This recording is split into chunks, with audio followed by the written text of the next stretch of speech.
Une route traverse la saison des pluies sans se disloquer.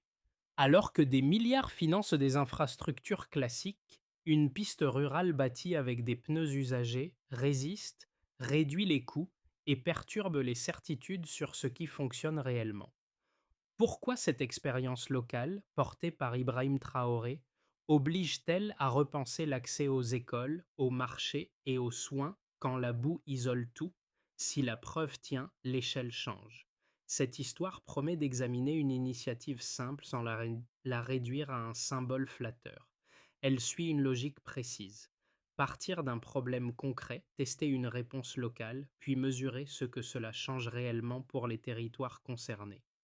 Comprendre l'enjeu permet de juger l'impact réel au-delà des slogans. L'enjeu central n'est pas l'originalité technique, mais la capacité d'un pays à choisir une solution adaptée à ses contraintes quotidiennes. Des routes rurales impraticables bloquent l'accès aux soins, à l'école et au marché, surtout quand les pluies transforment les pistes en obstacles. Face à cela, l'option des pneus usagés soulève deux paris clairs: réduire les coûts tout en renforçant l'autonomie de décision. Mais cette promesse comporte un risque implicite. Si l'expérience échoue ou ne se répète pas, elle peut renforcer la dépendance aux méthodes traditionnelles et disqualifier durablement l'idée d'alternative locale. Et pourtant, si les premiers résultats sont si parlants, pourquoi le doute persiste-t-il encore? Une route pilote a traversé toute une saison des pluies sans devenir impraticable. Le récit avance un chiffre décisif: près de 40% de réduction des coûts de construction par rapport aux méthodes classiques. Ces deux éléments suffisent à déplacer le débat. L'initiative n'est plus seulement une idée ingénieuse, elle devient une expérience mesurable qui force à reconsidérer des habitudes profondément ancrées. Au centre de cette bascule apparaît Ibrahim Traoré, non comme un ingénieur isolé, mais comme l'impulseur d'un test national aux implications plus larges. Le contexte est celui d'une urgence infrastructurelle durable au Burkina Faso. Dans de nombreuses zones rurales, les routes deviennent impraticables dès que la saison des pluies s'installe. Les villages se retrouvent partiellement coupés des marchés, des écoles et des centres de santé. Cette fragilité transforme chaque déplacement dans Paris et chaque service essentiel en privilège incertain. La route n'est pas un simple équipement, elle conditionne la continuité de la vie quotidienne. Dans ce cadre, l'option des pneus usagés s'inscrit comme une réponse pragmatique. Elle repose sur des ressources disponibles localement et sur une logique d'économie circulaire. Le pari est double: limiter la dépendance à des entreprises étrangères et réduire les coûts qui absorbent une grande partie des budgets publics. Ibrahim Traoré présente alors le projet comme une alternative testable, pas comme une promesse idéologique. Le récit insiste sur un point souvent négligé: la participation locale. Des habitants sont impliqués dans la collecte, la préparation et la mise en place des matériaux. Ce glissement de rôle de bénéficiaire passif vers acteur direct modifie la perception du projet. La route devient une chaîne d'action concrète plutôt qu'un chantier lointain. Mais la fragilité demeure. Une expérience réussie ne constitue pas encore un modèle. La question reste ouverte. Une preuve ponctuelle suffit-elle à remettre en cause des pratiques dominantes installées depuis des décennies? Le récit quitte l'échelle politique pour suivre un personnage discret, un chef d'équipe local chargé d'organiser la collecte et la préparation des pneus. Son rôle n'a rien de spectaculaire. Il coordonne des points de dépôt, explique les consignes, règle des problèmes pratiques et synchronise le flux de matériaux avec l'avancement du chantier. Cette position intermédiaire rend le projet lisible. La route n'est plus une idée venue d'en haut, mais une suite de tâches compréhensibles, assumées et observables. D'abord, une vendeuse de produits agricoles décrit la saison des pluies comme une période d'incertitude permanente. Avant, rejoindre le marché signifiait risquer une journée entière perdue. La piste se dégradait, le transport devenait aléatoire, et les produits arrivaient trop tard. Avec la section test, le changement ne porte pas sur la quantité vendue, mais sur la régularité. Elle peut planifier ses trajets, réduire les pertes et organiser son activité sans dépendre d'une météo imprévisible. Ensuite, un agent de santé évoque les urgences retardées quand une route disparaît sous l'eau. L'intérêt de la nouvelle chaussée n'est pas d'être parfaite, mais de rester praticable au moment critique. Cette continuité modifie la relation entre les habitants et les services essentiels. Le projet cesse d'être abstrait et devient une expérience vécue. À travers ces scènes, l'initiative portée par Ibrahim Traoré se mesure à ses effets immédiats, pas à ses intentions. Une route stable change des vies avant même les chiffres. Tout commence par une activation simple, presque banale. Transformer un déchet encombrant en matériau utilisable. Des pneus usagés, jusque-là abandonnés ou brûlés, deviennent le point de départ d'une organisation nouvelle. Des lieux de collecte sont identifiés, des équipes locales mobilisées, des procédures mises en place pour trier, nettoyer et préparer. La logistique précède l'ouvrage. Sans flux régulier de pneus, le chantier s'arrête. Sans coordination locale, l'idée reste théorique. Ibrahim Traoré intervient ici comme déclencheur plutôt que comme exécutant. Il donne l'impulsion politique nécessaire pour que l'expérimentation démarre rapidement avec un objectif clair: produire une preuve visible. Le projet pilote s'installe dans plusieurs villages de l'est du pays, là où les pistes B souffrent le plus pendant la saison des pluies. Les premiers centres posés attirent l'attention parce qu'ils rompent avec les méthodes habituelles. Le chantier avance avec des gestes différents, des matériaux inattendus et une implication directe des habitants. La montée en tension arrive avec la météo. La saison des pluies s'impose comme un test brutal et incontestable. Les routes traditionnelles, dans le récit, se fissurent, se creusent ou disparaissent sous l'eau. La section, construite avec des pneus recyclés, elle, reste praticable. Ce moment transforme l'expérience. L'initiative n'est plus jugée sur ses intentions, mais sur sa résistance. La discussion change de nature. Elle passe de «Est-ce possible?» à «Qu'est-ce que cela implique?» À partir de là, les chiffres entrent dans le débat public. Le récit avance une réduction d'environ 40% des coûts de construction, puis une baisse proche de 30% des coûts d'entretien. Une autre donnée frappe les esprits: environ 10 000 pneus recyclés par kilomètre de route. Chaque élément chiffré ne sert pas à célébrer une performance, mais à rendre l'option difficile à ignorer. Le projet cesse d'être marginal.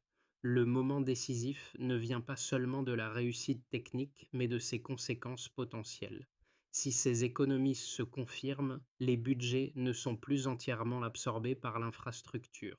Une marge apparaît, ouvrant la possibilité de réaffectation vers d'autres priorités publiques. C'est à ce stade que l'initiative commence à inquiéter certains acteurs établis.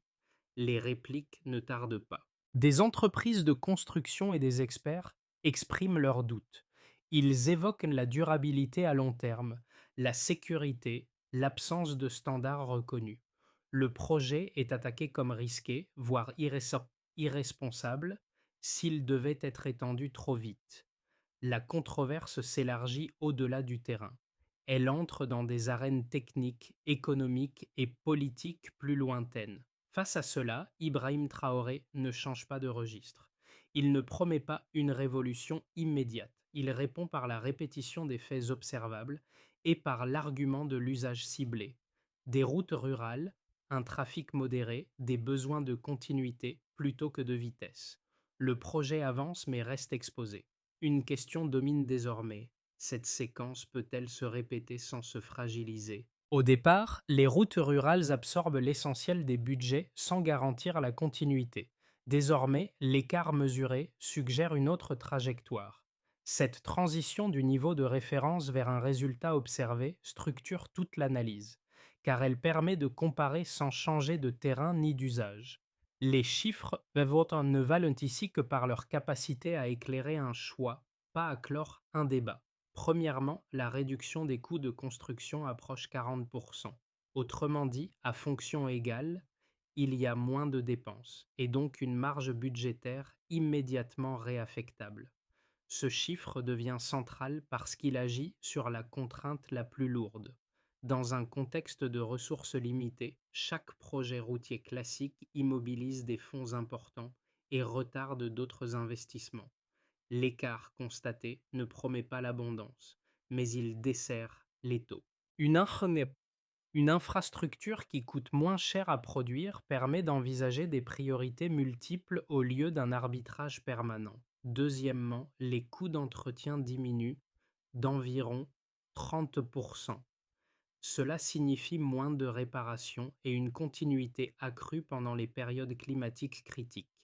Cette donnée déplace l'attention du chantier vers le temps long. L'entretien représente souvent une charge invisible qui, faute de moyens, n'est pas assurée régulièrement. La conséquence est connue. Une route se dégrade vite puis disparaît du réseau fonctionnel. L'écart observé suggère une stabilité relative, particulièrement importante pendant la saison des pluies, lorsque l'accès devient vital. La valeur du chiffre réside moins dans l'économie immédiate que dans la prévisibilité qu'il introduit. Troisièmement, environ 10 000 pneus sont recyclés par kilomètre de route. Un déchet massif devient ainsi une ressource structurelle et mesurable. Ce volume matérialise l'impact environnemental de la méthode. Il transforme un problème de gestion des déchets en chaîne d'approvisionnement locale. Le chiffre n'est pas décoratif. Il permet de visualiser l'ampleur du recyclage nécessaire et d'anticiper les capacités logistiques à mettre en place. Là encore, l'intérêt n'est pas la prouesse, mais la cohérence. Sans pneus disponibles, la méthode s'arrête. Pris ensemble, ces trois écarts dessinent une lecture cohérente. La baisse des coûts de construction ouvre l'accès. La réduction de l'entretien stabilise l'usage. Le volume de recyclage ancre la solution dans le territoire. Aucun chiffre isolé ne suffit à justifier une généralisation. Ensemble, ils rendent l'option crédible. Dans le récit, Ibrahim Traoré utilise ces données avec retenue. Elles ne servent pas à annoncer une victoire, mais à cadrer une discussion. Les chiffres deviennent des balises, non des promesses. Ils invitent à comparer des chaînes complètes plutôt que des symboles. La limite est clairement identifiée. Ces mesures proviennent d'un pilote.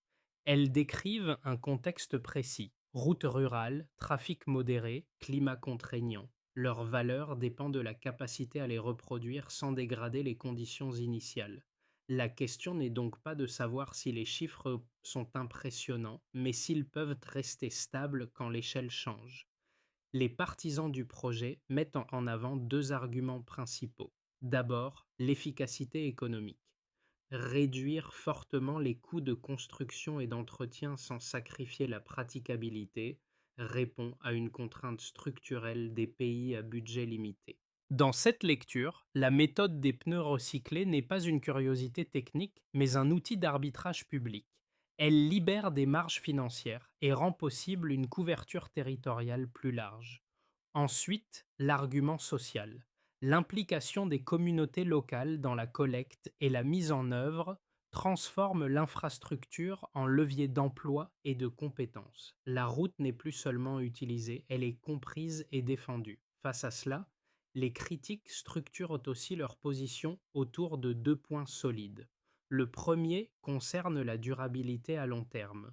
Une route qui tient une ou deux saisons ne garantit pas une performance sur plusieurs années, surtout si le trafic augmente. Les standards internationaux existent précisément pour éviter des défaillances tardives aux conséquences coûteuses. Le second point touche à la sécurité. L'absence de certification reconnue et de tests à grande échelle nourrit la crainte d'un risque public mal évalué. Dans cette perspective, généraliser trop vite reviendrait à déplacer le problème plutôt qu'à le résoudre. La réponse issue du récit ne balaie pas ces objections. Elle les replace dans leur cadre d'usage. La méthode ne prétend pas remplacer toutes les infrastructures routières, ni supporter des flux intensifs. Elle vise des routes rurales, où l'enjeu principal est la continuité plutôt que la vitesse ou la capacité. Comparer ces voies à des axes majeurs fausse l'évaluation. Le critère pertinent devient alors l'adéquation entre usage, coût et environnement. Un autre élément nuance le débat. Les standards internationaux cités par les opposants ont été conçus pour des contextes différents, souvent dépendant de matériaux importés et de chaînes industrielles lourdes.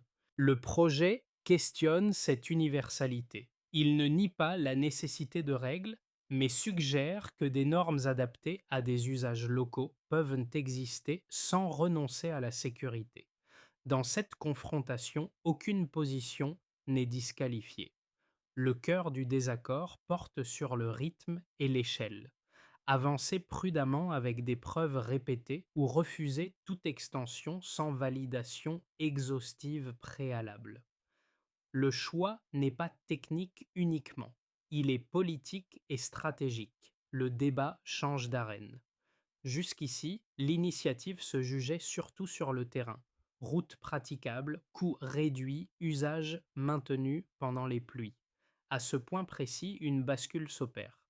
La question n'est plus seulement de savoir si la méthode fonctionne localement, mais si elle peut être reconnue, encadrée et défendue au-delà du chantier pilote. Le centre de gravité se déplace des villages vers des espaces plus abstraits où se décident les règles. Cette transition révèle un enjeu moins visible. Les critiques ne portent plus uniquement sur la technique, mais sur la légitimité. Qui décide qu'une solution est acceptable? Sur quels critères et pour quels usages? Les standards invoqués ne sont pas neutres. Ils reflètent des contextes, des intérêts et des habitudes forgées ailleurs. En entrant dans cette arène, le projet cesse d'être une simple innovation locale et devient un test politique. Ibrahim Traoré apparaît alors comme un médiateur entre deux logiques. D'un côté, l'expérience vécue et mesurable des communautés rurales. De l'autre, des cadres normatifs conçus pour des infrastructures lourdes et centralisées. La révélation médiane tient dans cette tension. Le succès technique ne suffit pas. Il faut aussi défendre la validité du cadre dans lequel ce succès est évalué. À partir de là, l'initiative n'affronte plus seulement la pluie ou le terrain, elle affronte des systèmes de décision. Ce déplacement explique pourquoi les réactions deviennent plus intenses et plus polarisées. Le projet touche désormais à la définition même de ce qui compte comme développement acceptable. Pour les nations africaines confrontées à des contraintes similaires, l'initiative agit comme un signal stratégique. Elle suggère qu'une infrastructure peut être pensée à partir de ressources locales sans reproduire des schémas importés coûteux. La réduction des coûts de construction et d'entretien change la manière d'aborder l'arbitrage public. Si une solution permet de maintenir la praticabilité pendant les pluies à moindre coût, elle ouvre un espace de décision plus autonome. Dans cette lecture, le projet associé à Ibrahim Traoré n'est pas un modèle prêt à l'emploi, mais une démonstration qui élargit le champ des options. Pour le Burkina Faso, les effets sont plus immédiats et plus sensibles.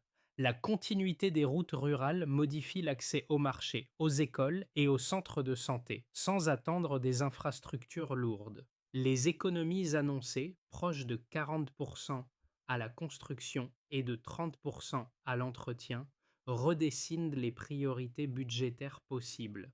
Mais l'impact est aussi symbolique. Une route conçue et réalisée avec des ressources locales devient un marqueur de souveraineté pratique. Elle montre que le pays peut tester, mesurer et ajuster ses propres solutions. Pour les pays développés, l'intérêt se situe ailleurs. Le projet interpelle par son usage de l'économie circulaire à grande échelle. Recycler environ 10 000 pneus par kilomètre transforme un déchet problématique en ressource structurelle. Cette logique peut inspirer des réflexions sur la gestion des matériaux et la durabilité, même dans des contextes plus riches. Toutefois, l'observation reste prudente. Les standards, la sécurité et la longévité demeurent des critères centraux. Le cas burkinabé devient alors un laboratoire observé à distance plus qu'un modèle immédiatement transposable. Pour les observateurs internationaux et l'opinion globale, l'effet principal est narratif. L'Afrique apparaît moins comme un espace de solutions importées que comme un lieu d'expérimentation active. Le projet porté par Ibrahim Traoré bouscule certaines attentes. Il ne promet pas une rupture spectaculaire, mais une amélioration mesurable de la vie quotidienne. Cette sobriété renforce sa crédibilité. Elle déplace le regard Hayat Traoré vers les usages concrets plutôt que vers les annonces. Ses conséquences ne sont pas uniformes ni garanties. Elles dépendent de la capacité à répéter les résultats sans dégrader les conditions initiales. Une route qui tient une saison crée de l'espoir. Une méthode qui se reproduit crée de la confiance.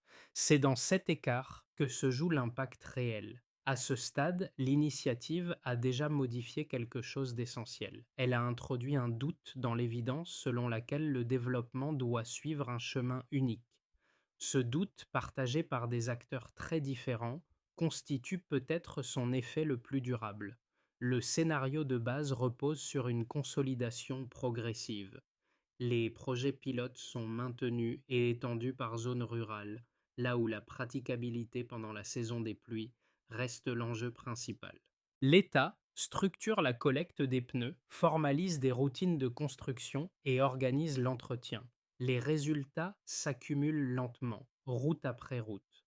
Dans ce cadre, l'initiative progresse sans rupture. Elle ne cherche pas à convaincre par un discours, mais par une répétition méthodique des preuves.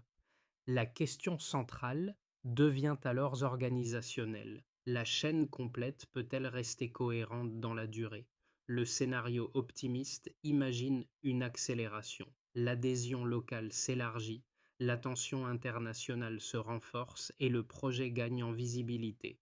Les centres de collecte se multiplient, la formation des équipes s'intensifie et l'emploi local se développe.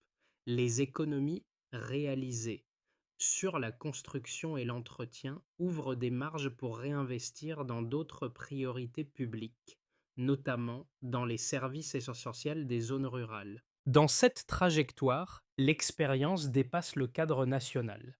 Elle devient une référence observée par d'autres pays confrontés à des contraintes similaires. Le risque principal n'est plus l'échec technique, mais la perte de contrôle du rythme. Le scénario pessimiste s'articule autour d'un blocage.